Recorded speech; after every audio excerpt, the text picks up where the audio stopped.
India is never going to choose the MiG-35 because the MiG-35 is now perceived as a legacy fighter.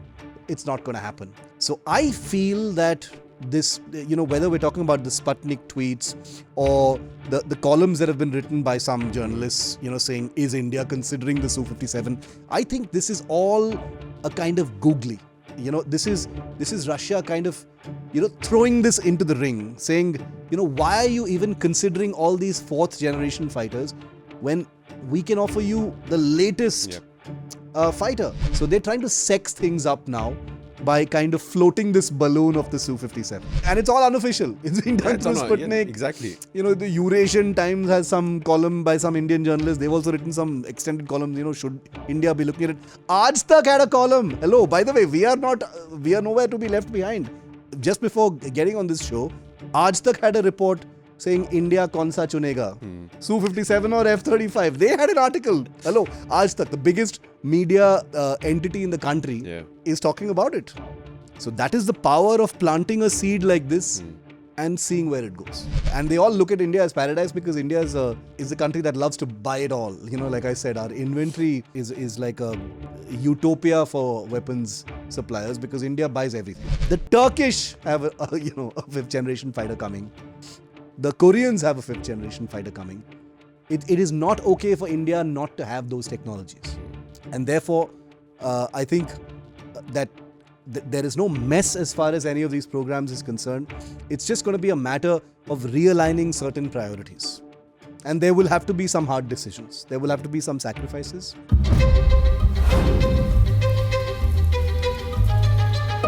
Hello and welcome to the 50th episode of In Our Defense. A grand half-century, Shiv. 50 episodes, man. I can't believe it. That went by so fast. Yeah. 50 episodes. Yeah. And without really, repeating any major topics. Yeah. We've really kept up with the news, and I think we've done good by our listeners and viewers. Yeah, I just wanted to recount what's it been like for you. I think this is the first time you're doing a podcast, and I think this is season 2. And season 1 we had Abhishek Balla, and then we got you on board, and you were quite enthusiastic, I think, actually, because Anna and me, Anna, our producer, I think both of us were a bit, ki will he, won't he, because we also knew the kind of, the day job that you have running a TV newsroom.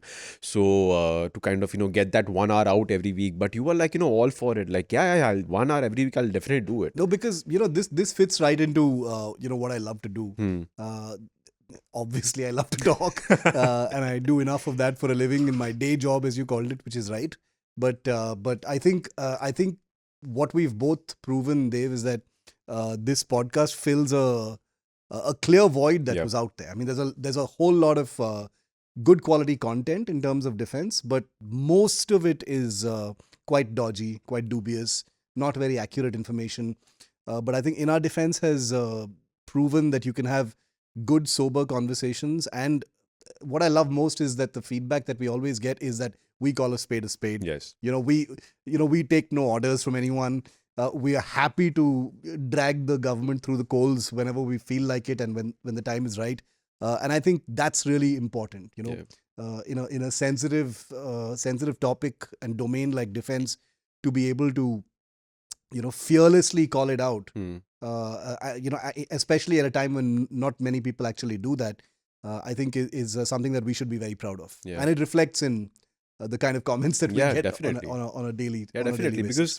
Because I think, and this is something we've even said on several episodes, that we try not to have debates per se. Yeah. It's not about what's right, what's wrong, what we think is right and what we think is wrong. It's more about Shiv bringing the 20 odd years of experience that he has covering the world of defense and giving that sort of context, which is oftentimes very, very necessary to things that look very simplistic on the surface. But then when you get that context, and even I at times have been very surprised when you give us that layers of context and back information and background information that kind of helps you understand the subject at heart. And the way things are changing in defense, even I'm learning, and we're both learning together, because even though I bring those 20 years, I mean, look at where things are with defense right now and the way things are changing. So I think, and I hope our viewers and listeners benefit from the fact that you and I both do a lot of updated research before we approach each episode. which I think also Yes. reflects. Yes. In fact, because you said that, there was a topic that I wanted to discuss this week, but you just told me last night that, hey, let's avoid this because I need to read up a bit more on this. Yeah. Now, for our listeners and viewers, that would be a bit surprising. Hey, Shivaru needs to read something about defense, but yeah, that's right, he does. Yeah. Because the topic was such, I won't reveal it, obviously. We'll try and do that in the next episode, was such that he said, ki, mota mota, I get it, but want some new information, want some latest information that we can No, get we some owe it to our audiences to have absolutely the most up-to-date information, as accurate and updated as possible, because people aren't listening to us in the numbers that they are for nothing. Yes. There's a certain standard that they expect for us and from us, and I don't think you and I will ever let them down in that respect. Yeah. Right. So enough talking 50, about 50 episodes 50 is a good episodes. marker Yes. and a reminder for that. Yeah, and enough talking about us, I think. Yeah. So congratulations, Shiv. And to you. Congratulations to our listeners, And to viewers, Anna. and to Anna, our producer. This week, we'll talk about Russia. Why? Because in the words of Raksha Mantri Rajnath Singh, Russia and India's friendship is higher than the highest mountains and deeper than the deepest ocean. He said this during a visit to Russia recently, a 3 or 4 day visit, during which he also attended, I think, there was a launch of a ship, INS... Commissioning commissioning of a ship, INS Tushil. Yeah. The reason we'll talk about Russia on this episode is sort of what is happening on the sidelines, not sidelines when when we write the word on the sidelines of a visit, but more so that a Russian, not backed, it's a Russian state propaganda outlet, basically Sputnik. They put out a series of tweets that Shiv, sort of pointed me to when he said we should talk about this, sort of selling their Su-57, the fifth generation fighter jet that they have, and basically saying why that would make such a great addition to Indian Air Force's fleet and why Indian Air Force should seriously look at it. Also saying that, when it comes to fifth generation aircraft, fighter aircraft, the Indian Air Force and India really have two options to look for, the Russian Su-57 and the American F-35. I want to talk about why this is happening, but before we do that, I want to actually talk about INS Tushil, because I wanted to talk about this on this episode, but I could not find a peg, because we've talked about Indian Navy, we've talked about Indian Navy submarine, the fleet, Indian Navy submarines, Indian Navy ships, and how not self-reliant, but how reliant on Indian-made ships the Indian Navy has become over several years. And we've also talked about India and Russia's deep partnership on episode 30, which I've noted, which we'll have a link to in our show notes, of how that partnership evolved through many ups and downs. It was a very nice, deep discussion that our listeners should definitely refer to. So I really could not think of a way to kind of expand more on this question that I'm about to ask you. But since you said we'll do this, I thought, great, my question then can come. Why are we still getting Russia to make ships for us? So it's a really good question, but there's a pretty solid answer. So in 2019, I happened to be at the Yantar shipyard in Kaliningrad, where Rajnath Singh was for the commissioning, where I reported. I remember with the two unfinished hulls of those ships that were behind me. Now, Russia had basically constructed the hulls, but then didn't finish them up into full warships, because the Russian Navy, if I'm not mistaken, didn't need them, or they were looking for customers, and they had these half-built shells of ships lying there. And India, of course, needs these ships. Now, the INS Tushil is what is called an advanced Talwar class frigate. The Indian Navy already operates 6 of these, if I'm not mistaken, or more, and had a requirement for a certain number more of these ships. So basically, and the relationship between India and Russia has always been very close, very transactional. Of course, Paisa speaks louder than anything else. But it made a lot of sense, because there were these two hulls just sitting there, which basically meant that all that needed to be done is that Russia just needed to outfit them, construct the rest of the ship, and they'd be ready for delivery. So, which is borne out by the fact that those two hulls were sitting there in 2019 when I went, and now you've got the first ship that's been commissioned. So, in 5 years, everything was done. Which is pretty good. In that time, there has been the pandemic, there's been the Russia-Ukraine war. So the actual time would have been far less, but 5 years, given all that Russia has been dealing with, is actually still something to be thankful for. One more such ship will be built. India, ideally would not have wanted to buy any more ships from Russia in this way, but because those hulls were already ready and built, it just made sense, in view of time, economics, etc. The good news is 2 more such ships are going to be built here in India. So you've got these 2 ships that are going to be coming from Russia, but 2 more such ships, which are called the Advanced Talwar class, will be built in India, if I'm not mistaken, by Goa shipyard. So that construction will also happen. So it's not all bad news. It's not 100% import project. 50% of it is actually going to come from India. So I think it's overall a really good project, because these vessels, which are called the Krivak class frigates from Russia, are ships that the Indian Navy absolutely loves. Like I said, the INS Talwar, INS Trishul, INS Teg, INS Trikand, etc. are already in service. They are among the ships that sail all over the world, very, very reliable platforms. And the Indian Navy always knew that it wanted more, because these are pretty compact ships that pack a real punch. They've got a lot of, guns and missile power on board them. So the Indian Navy felt that it would make sense, since we already operate a few of these, let's get a few more while we can. And it just made sense to finish those 2 hulls and build 2 more in India. Right. I guess that answers it, because I was wondering, because if you look at Indian Navy's fleet of ships, I think 90% of them would be Indian origin, Indian made, Indian origin. So I was wondering, why would you want a ship to be made in Russia then? Right. So while all of this was happening, there was also an announcement made that President Putin would be visiting India early next year. I think in Jan-Feb. The MEA said the dates have to be worked out, but he's coming for sure. It's an annual India-Russia summit that happens. PM Modi was there for a similar summit this year.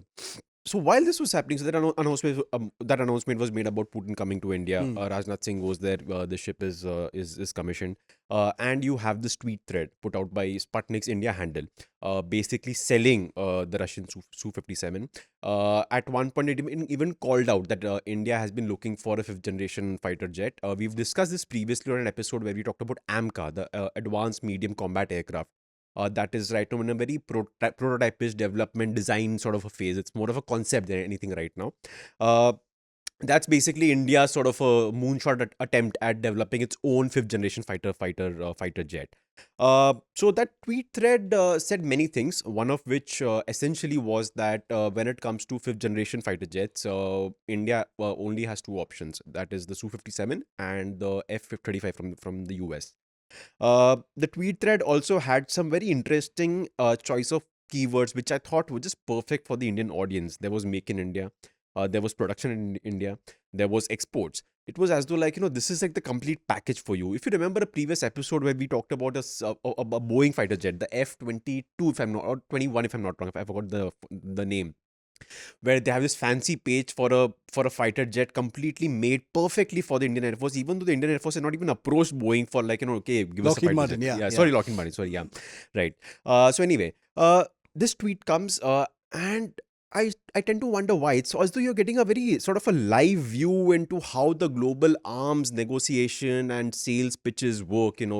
Oh, we have a president going over there. Let's create some noise in the media, because we are pretty sure this will be picked up by the right sort of, channels here and there. Like we're discussing on this podcast, for example. Correct, yeah. There will be some noise about it, even though India might not be looking to discuss this during Putin's visit, but this will at least at some point put this on the minds of officials of the Air Force, or maybe the Indian Foreign Ministry, Defense Ministry, etc., etc.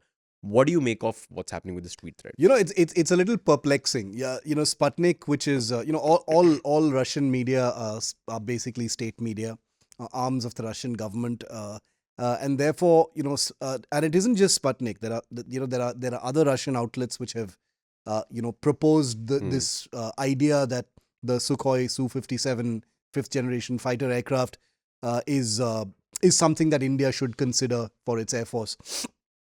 The reason why this is perplexing me and perplexing a lot of others is there are multiple reasons, and let's go through all of them one by one.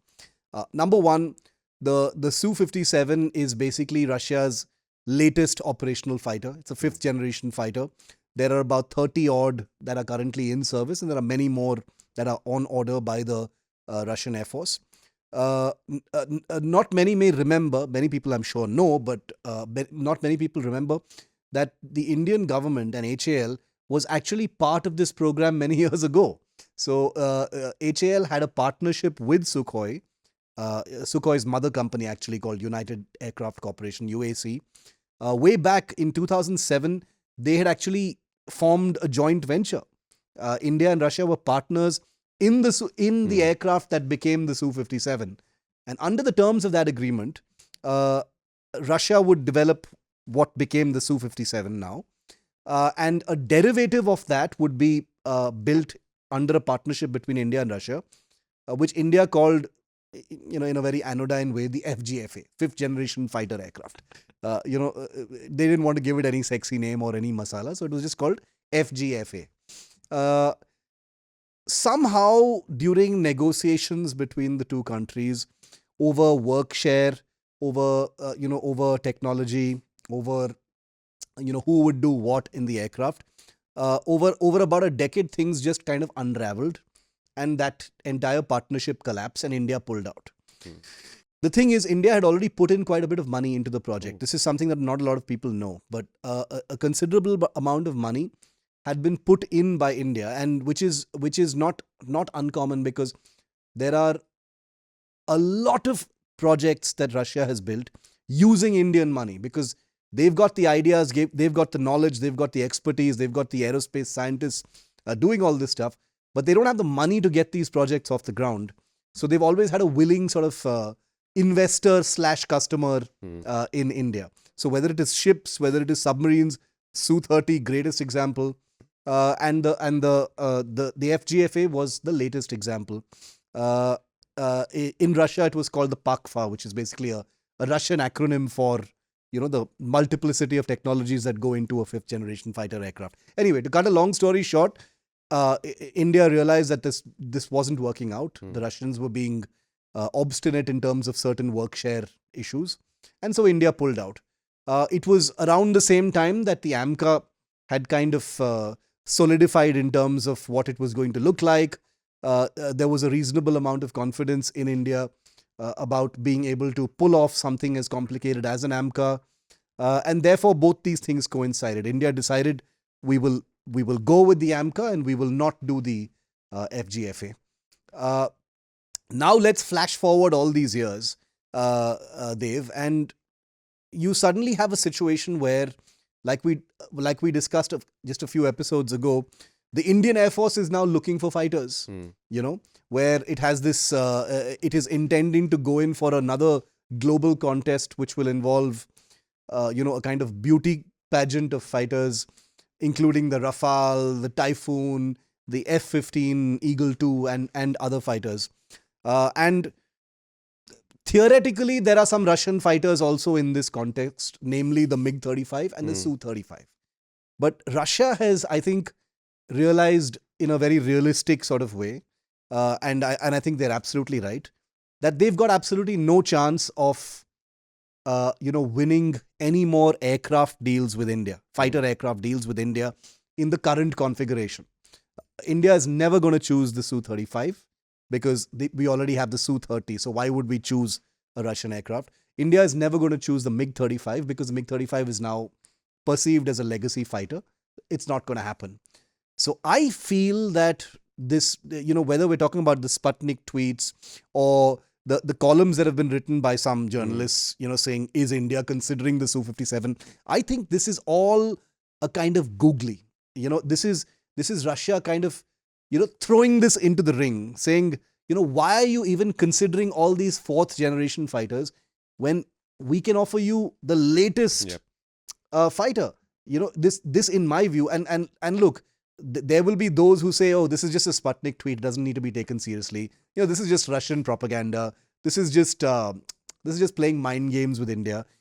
All of that may be true, but the fact is the Russian government industrial military complex is highly tuned towards trying to get as much as it possibly can out of the Indian military.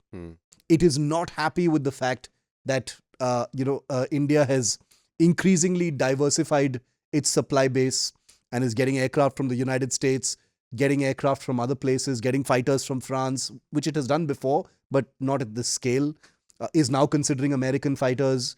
And it doesn't like that. And it feels that what was once its domain, Yes. and once it's something that it controlled, it has lost its grip on that. And it knows that it cannot win India's delight or confidence with a MiG-35 and a Su-35, which are your, bread and butter fighters now. So they're trying to sex things up now by kind of floating this balloon of the Su-57. This appears to be Russia saying, look, we know that you pulled out of the partnership way back in the 2010s because, our work share agreement didn't work out, etc. But now look, the fighter is ready. Now we're not talking about partnership, etc. Now we're saying the fighter is ready. The Russian Air Force is inducting it. They have flown missions in the Ukraine war. You can see them having, notching up their combat hours.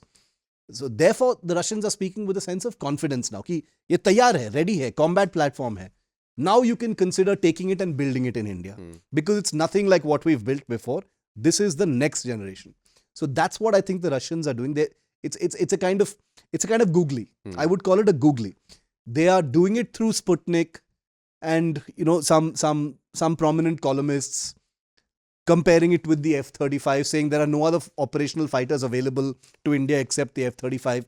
All very cleverly done because it is designed to trigger chatter. They certainly have hooked us because we're doing an entire episode on it because it's fun to talk about. But obviously on this episode, we will be very realistic about the chances of something like this happening. So this is Russia basically saying, we're not going to win another fighter aircraft contract unless we change the game a little bit and be a little aggressive. And I think this is what that is. Yeah. It's a very good point you made about the Russian industry sort of not being happy with losing that grip it had on defense supplies to India, because that's also something that was there in this tweet thread by Sputnik, which I think where they mentioned that, there's a history of successful partnerships, and then they listed all the fighter jets we had, MiG-21, 27, 29, and then Su-30. Right. So, just for some better context to what you've just said and what we'll talk about on this episode more, give us sort of a crash course into what we've discussed previously, fifth generation aircraft, which is what the Su-57 is, and especially the Su-57. And I think the best way for me and for our listeners and viewers to understand is to compare it to the aircraft that we have right now, the best of which is the Rafale, for example, right? Which I think everyone refers to as sort of a 4.5 generation fighter jet. So tell us about Su-57, fifth generation fighter jets in general, and how does Su-57 compare to, let's say, the F-35 and, of course, the Rafale? Look, the lines between these so-called generations of fighters are largely quite blurred. But, accepted knowledge or the understanding of what fourth generation, 4.5 generation, fifth generation, etc., what it means basically boils down to certain, key core sort of game-changing technologies that differentiate one generation from the other. Now, fifth generation fighters are differentiated from earlier fighters like the Rafale and the F-15, etc., which are considered 4.5 generation fighters, from the fact that there is a pronounced emphasis on all-round stealth, from the shape of the aircraft to low observable technologies and things like that. There is a great emphasis on, network-centric operations, a lot of data fusion, not burdening the pilot with too much, but giving the pilot enough data, allowing him to be a war fighter rather than a person who's, flying a plane. A huge amount of, linkages with satellites, huge amount of 360 degrees domain awareness for a pilot. Those are the things that are core technologies in a fifth generation fighter. So stealth and network-centric, domain awareness are two things. Data fusion, of course, like I said. Certain other technologies as well. Like I said, there's a blurred line. Now we're already talking about sixth generation fighters as well, where the sort of quote-unquote game-changing technologies there are considered things like multi-spectral stealth, which takes stealth to another level altogether.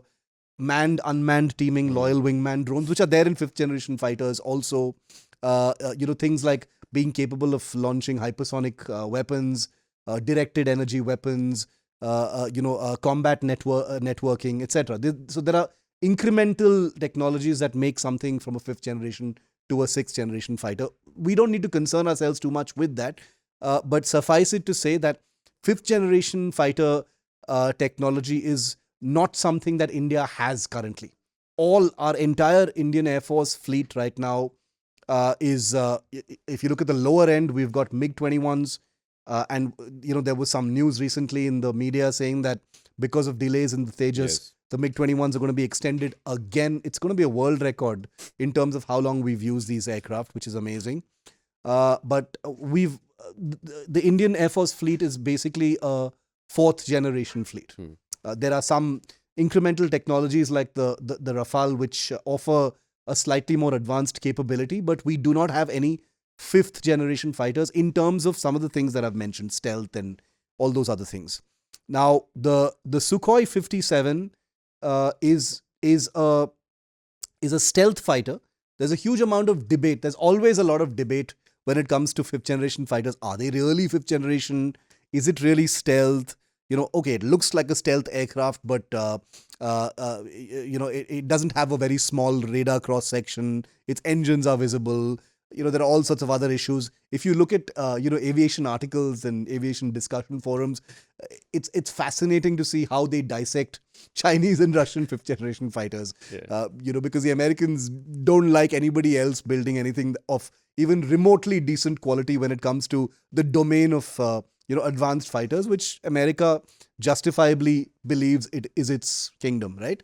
But what Russia has demonstrated is that it is a reasonably capable fighter, does demonstrate 5th generation qualities, and is a fighter that is, most importantly, in full rate production, is in service with the Russian Air Force, and is clearly a modern fighter because it has entered service not very long ago, and therefore that is an important plus for Russia.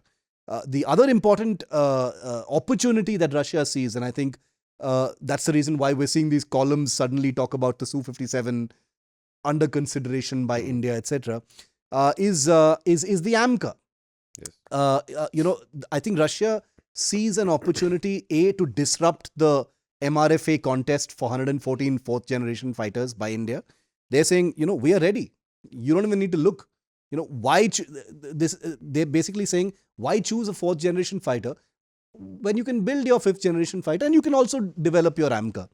Now, that becomes tricky for India because India had taken a call to pursue its own homegrown 5th generation fighter concept called the AMCA because it did not want to consider anything else from the outside. This Russian platform has been on offer to India for many years. Like I explained in my first answer, India was part of the program initially and it departed that program. The F-35, which is the largest 5th generation fighter aircraft program in history, is many say that has never been on offer to India. As I've said on previous episodes, it has most definitely been on offer to India. Should India, pick up the phone and say, listen, we don't want this F-15, F-21 rubbish. We want to go straight in for an F-35. That would have been a conversation.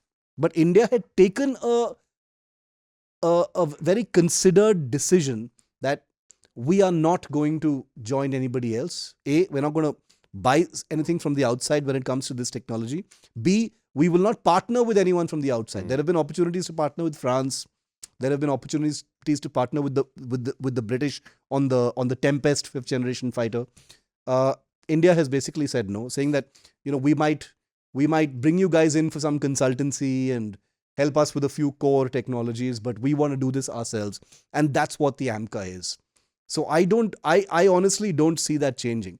Of course, there are opportunities. In a country like India, which has had a very whimsical defense procurement system, and how many times have we talked about that, Dave?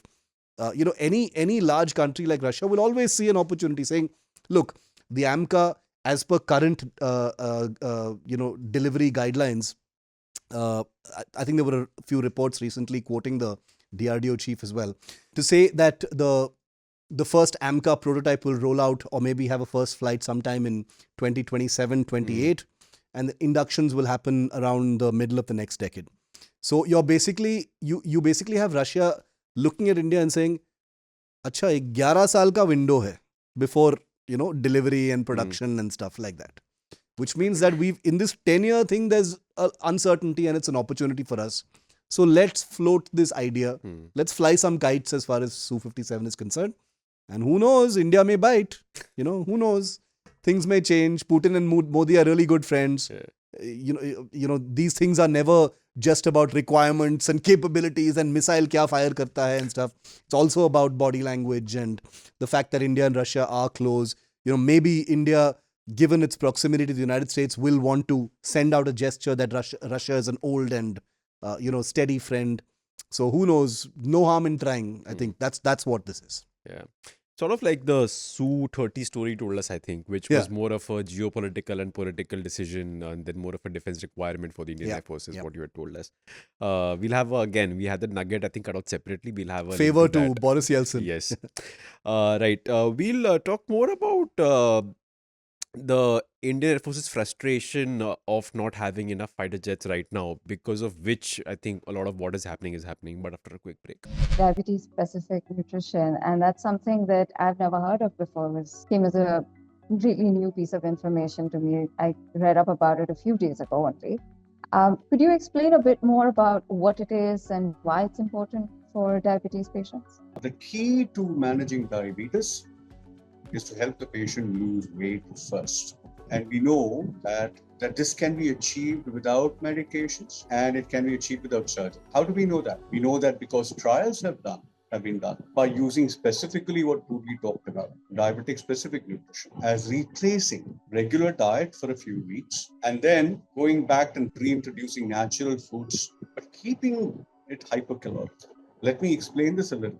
The key to losing diabetes, not losing to diabetes, but losing diabetes itself, is to reduce the caloric intake. What a lot of people do is, they try to say, I'm going to increase my protein, I'm going to increase my fat, I'm going to reduce my carb. But if you don't reduce your calories, none of these has ever worked. Getting rid of diabetes and taking control of your diabetes is to reduce the calories. And I told you that there have been several instances where people have used very low calories and actually have remission. There are two big trials, the direct trial being the most important one of them, done in primary care situations in the United Kingdom, which showed that if you were using a very low calorie diet, your diabetes can disappear. How does this happen? It happens because any excess calorie that we take is stored as fat. So our body is very, very picky about energy. Why does it do that? It does that because for millions of years, we have been energy deficient. So anytime it sees energy, it says, let me put it up for another day. How does it store energy? As fat. The body doesn't even normally allow a single gram of sugar to escape. It stores it, right? So how do you do that? You reduce the amount of fat. How do you reduce the amount of fat? Reduce the calories.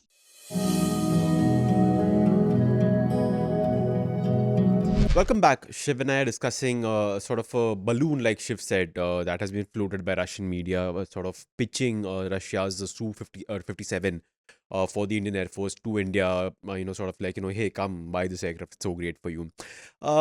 So you've described what your thoughts are on this topic, and why do you think this sort of a balloon is being sort of floated, and see, it's, well, I was like, let's throw it out there and see what sticks, and let's take it from there. One of the reasons I think, and I think you'll agree with me, and I want you to expand more on this, is, do you think it's also because of not the, Russian media, Russian industry, and perhaps, maybe in the near future, a few months down the line, we'll also see that happening with other countries, other perhaps manufacturers, sort of sensing this sort of frustration in the Indian Air Force about not really getting the fighter jets it wanted. The Tejas Mark 1A deliveries have been delayed. I think we did an episode around 2.5 months back that they have been delayed. Back then we had said we'll see the first deliveries by the end of this year. We are at the end of this year and we haven't seen the deliveries happening. Even though the reason for that is not really in India. The reason for that is actually in the US. It's the delivery of engines from General Electric that is causing the delays. But then Shiv had made a very good point back then that if you had your own engine, then this would not have happened in the first place. So this actually is an example of doing a project where even a slight dependency on a sort of a foreign country can kind of derail that in the longer run. Sort of a same argument you've just made right now, because of which India wants to go with the AMCA project on its own. We'll kind of circle back to AMCA in a bit. But yeah, coming back to my question and my point about the Indian Air Force frustration. So yeah, you have the Mark 1A deliveries getting delayed a bit. The Mark 2, I mean, then you don't know where it is. It's coming for sure, but with Mark 1A still not here. The Tejas Mark 2, you don't know when that will happen. The MRFA tender, like we spoke about a couple of episodes ago, is sort of in the works. It's still not out there. Again, you don't know what will happen. Like we discussed in the full episode back then, what that competition will look like, when that will happen, when those deliveries will start coming in, etc. A few months ago, then Air Marshal Amarpreet Singh, who currently is the Air Force Chief, Air Chief Marshal Amarpreet Singh, had made a statement where he had said that Atmanirbharta cannot be at the cost of nation security. I don't want to read too much into his comment. He actually was talking to Indian industry and he was actually trying to kind of push them to do more. But the statement did make headlines back then, kind of, and everyone drew that subtle hint that, the Air Force is basically saying, ki, hey, if it cannot happen with this project, then let's see if it can happen outside. So what I'm trying to ask is, are these with what we've just discussed, it's just picking up those sort of clues? Okay, see, that person said so. I'm not saying it's only because of what he said, but it's the larger overall Air Force frustration with not having the fighter jet it wants. Is that also happening? You couldn't be more correct about the way Russians do things. And I can guarantee you, Dev, that Air Chief Marshal AP Singh's words, where he said that Atmanirbharta cannot be at the cost of capability and readiness, would most definitely have been one of the things that would have raised eyebrows in Russia and beyond, because we know for a fact that Air Chief Marshal AP Singh was saying a very reasonable thing. Yes, he was saying a very, very sensible, very reasonable thing, which is that you can't do something just because it's made in India. While capability suffers, because ultimately you are not an experiment, you are a military who has to defend the country. So the priority has to be about capability and readiness, not about whether it's made in India or abroad. Okay, so that was the point he was making, and there's absolutely nothing wrong. He's 100% correct. But the subtext of that, when seen alongside what you just mentioned, the fact that the Tejas Mark 1A is delayed because of supply chain issues, the fact that the Tejas Mark 2, we don't really know at what stage it is. There is some chatter online, but there's no way to know for sure, whether that's coming or whether that's even going to happen. There is one section of the Air Force that says, stop all this Tejas Mark 2 stuff and just focus on the AMCA. There is one section that says, we can't even get the Tejas Mark 1A and the Mark 2 right and on time and without all these hundreds of problems, and we're aiming for the AMCA. How is that going to happen? And Russia is looking at all these things, and it's not just Russia, believe me. It's any large country that supplies stuff to India will be looking at this saying, there's trouble in paradise, right?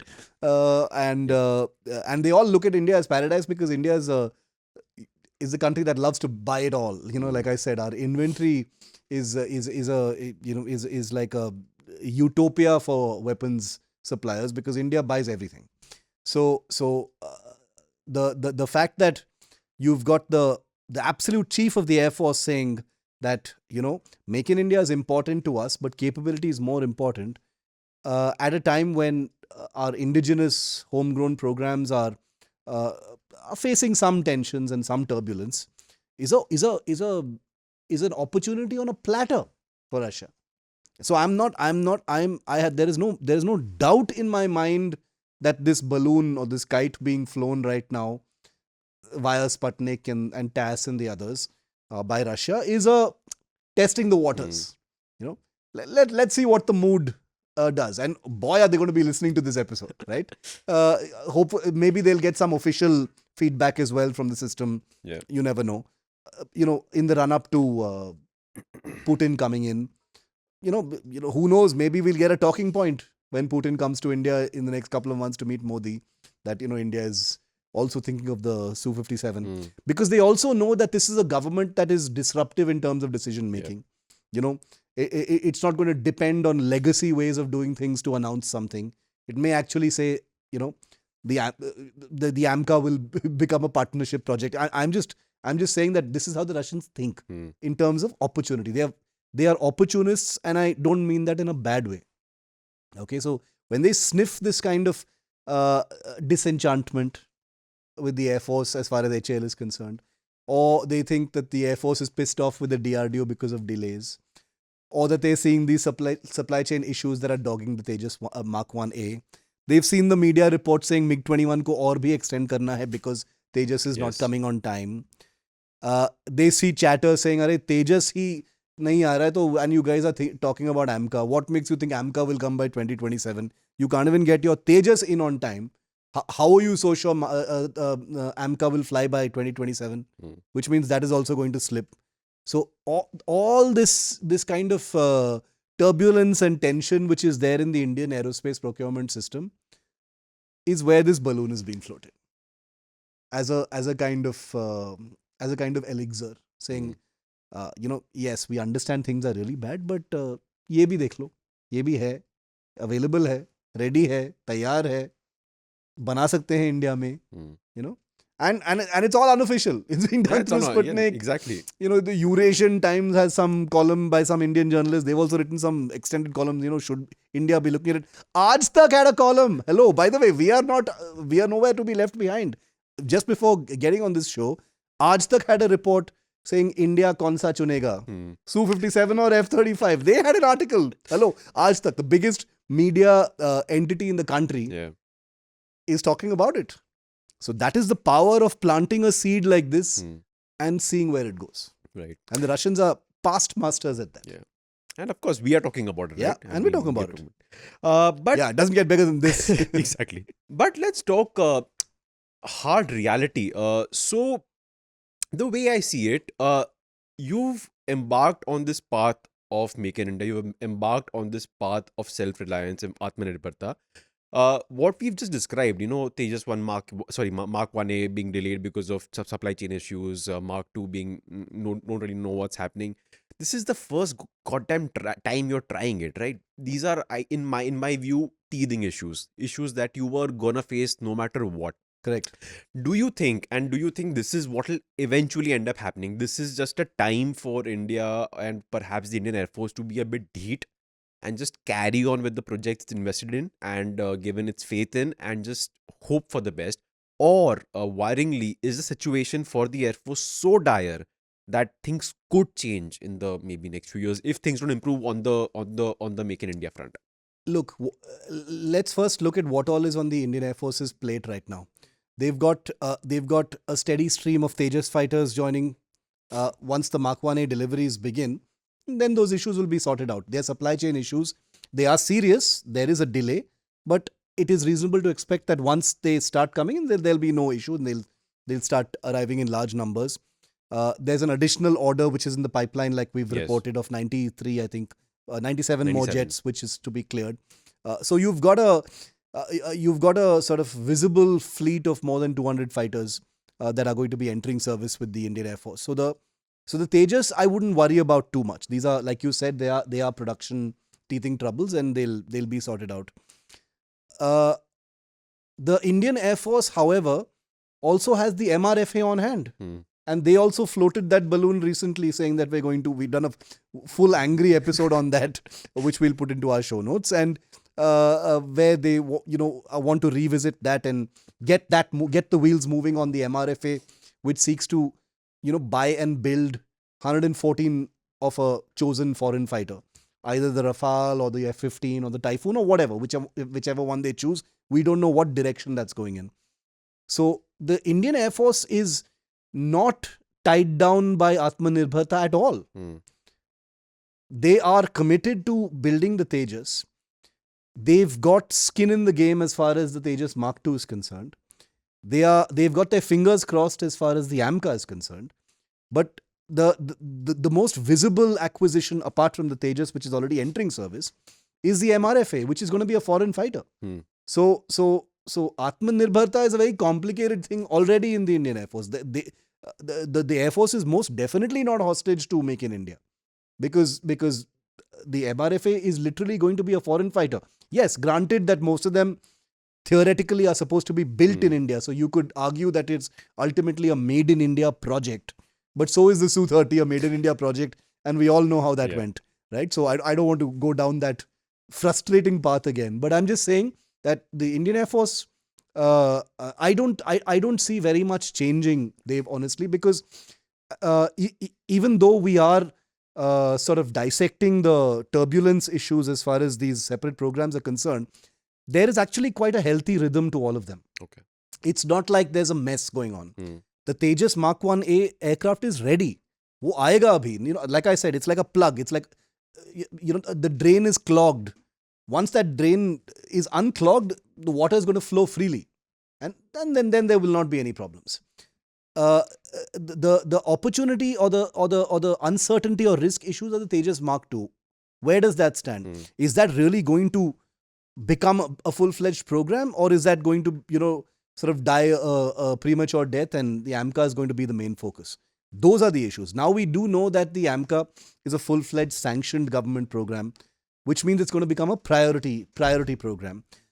And to be very honest, there is a growing voice within the Air Force saying, look, you've got your Tejas, you've got your MRFA.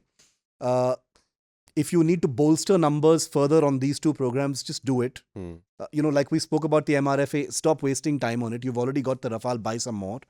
And just go all guns into the AMCA. If you want to get some technology from abroad, from the Russians, Americans, French, British, whatever it is, do it. But get the AMCA on booster power. Because the Chinese have the J-20, they've got the J-35 that's coming online. The Turkish have a 5th generation fighter coming. The Koreans have a 5th generation fighter coming. It is not okay for India not to have those technologies. And therefore, I think that there is no mess as far as any of these programs is concerned. It's just going to be a matter of realigning certain priorities. And there will have to be some hard decisions. There will have to be some sacrifices. One of these things is going to have to evaporate. It's going to have to be cut loose. Whether it is the Tejas Mark II or the MRFA, one of these, in my view, is going to have to be buried. India can't have all of these things at the same time. It's not going to happen. Yeah. That's good you mentioned that, because that was actually going to be exactly my my last question on this episode. I'll then kind of change it a bit. I really did want to talk about how does the Indian Air Force really want a 5th generation right now, when, like, considering what you said, it's kind of preoccupied filling the void of fighter jets it has right now. You answered part of that. So my question then, is the Air Force I'm talking about, not the government right now, because I think the recommendation will have to come from the Air Force for the government to then, because like we've discussed in several episodes, it will be the political arm that will take the decision at the end of the day, what to go, because the Air Force does not make those decisions, but the report, the recommendation will have to come from the Air Force. Is there a serious debate going on right now? Or are the plans just going on कि हाँ वो AMCA रखा है, or even the idea of getting a 5th generation aircraft वो है कहीं पे back of the mind में. But right now we are focused with getting the Tejas Mark 1A, the Tejas Mark 2 and the MRFA, because those are already planned, and that will help, because we've discussed how the Air Force has planned on filling the missing squadrons. It has a set number of Tejas Mark 1A it wants, it has a set number of Tejas Mark 2 it wants, and it has a set number of MRFA that he thinks will be able to fulfill all the squadrons it needs right now. And then you have the 5th generation fighter coming. So is a debate happening seriously? And based on what you know and based on what you can tell us, do you think a decision on that front will happen maybe anytime soon? Look, priorities change. Course corrections can happen in terms of numbers. Budgetary pressures will always mean that the Indian Air Force has historically been fairly flexible in terms of moving the chess pieces around in terms of how it wants to move forward. But I can tell you that the Indian Air Force is a very, very agile force, considering the kind of procurement journey it has had over many decades under many governments. It knows how to realign itself quickly as far as its priorities are concerned. Like I said, and I repeat this, sacrifices are going to have to be made, Dev. It will not be able to have it all. Okay? You're absolutely right when you say that the priority right now is the numbers. to get as many numbers as possible because it needs to meet that, proverbial squadron strength issue. But at no point and by no means is the Indian Air Force taking its eye off the AMCA. Okay. That, getting to a point where the AMCA is an unignorable touchstone for the Air Force, the journey to that point has been a very difficult one because you basically had India's aerospace complex delivering the Tejas. The Indian Air Force had a journey of a journey of hurdles and cost overruns and time overruns and a difficult, complicated relationship, if I can put it that way, with HAL and the DRDO over the Tejas, which many people thought had left it underconfident about giving these same teams more work for more advanced aircraft.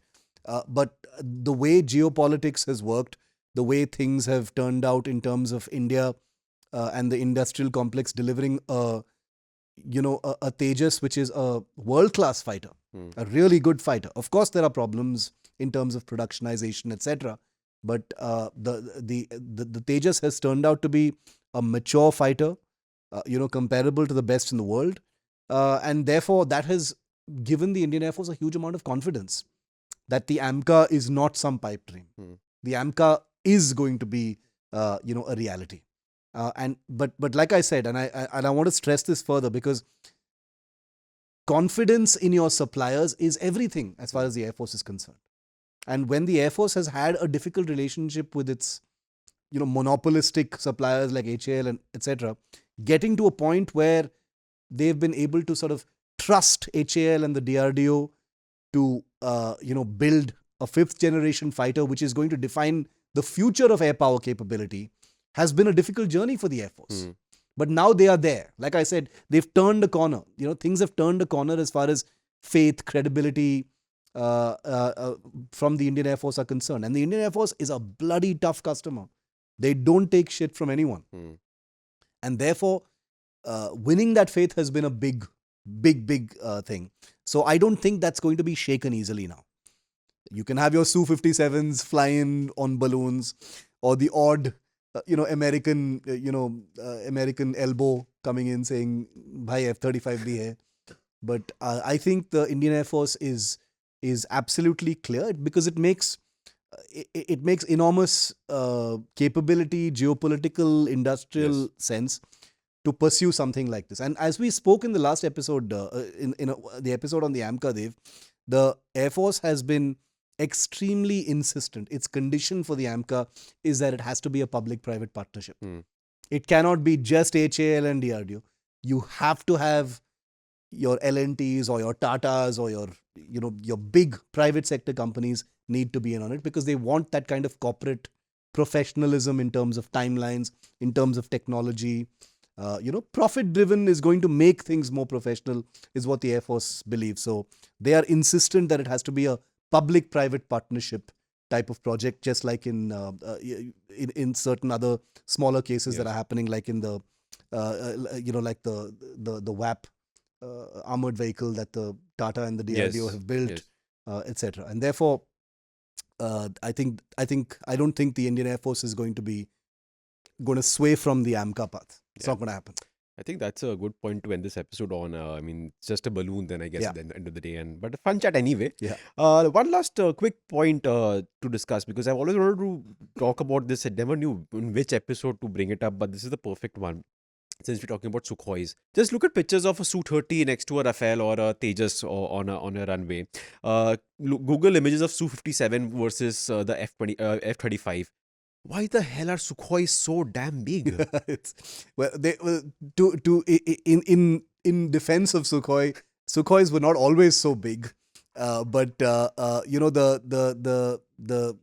culture of building big fighters in order to create fighters that are basically called air dominance fighters, being capable of being in the air much longer, therefore larger fuel tanks, higher fuel capacity, greater range. Being able to deploy nuclear weapons did involve a kind of aerospace culture which resulted in the building of larger fighters.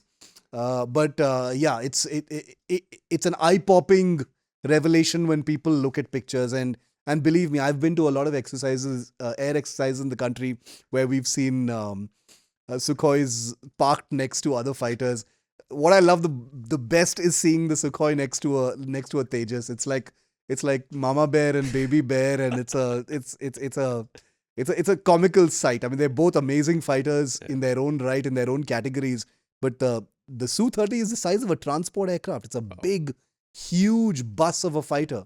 So elegant in the air, but on the ground, it's like this big hulking beast. It's almost as long as as a light transport aircraft. So yeah, that's I think this family of fighters, Su-30, Su-27 onwards, these were meant to be heavy fighters.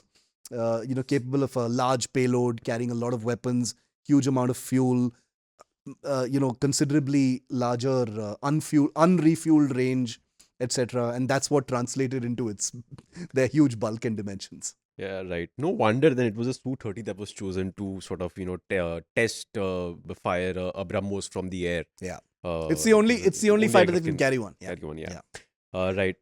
That's it then. We'll end it there. Fun chat, Shiv. Great fun. Thanks, and I'm Dave. pretty sure the Russian media would have picked this up. Media or whatever cell the Russia has to monitor talks about We've basically thrown in water India. on their balloon, but yeah. Yeah, but fun chat. So thanks, Shiv. And I hope our listeners and viewers enjoyed it. Thanks as always for all the comments that you keep sending us. Trust us that we every weekend we take out at least like 15-20 minutes and kind of go through it, because sometimes we find a lot of good ideas from on those comments, and we kind of develop them into an episode. So keep doing that, and thanks as always to our producer Anna Priyadarshini. That's it for this week's Defense Tours. For more, tune in next week. Till then, stay safe and do not cross any boundaries of the passport. Bye bye.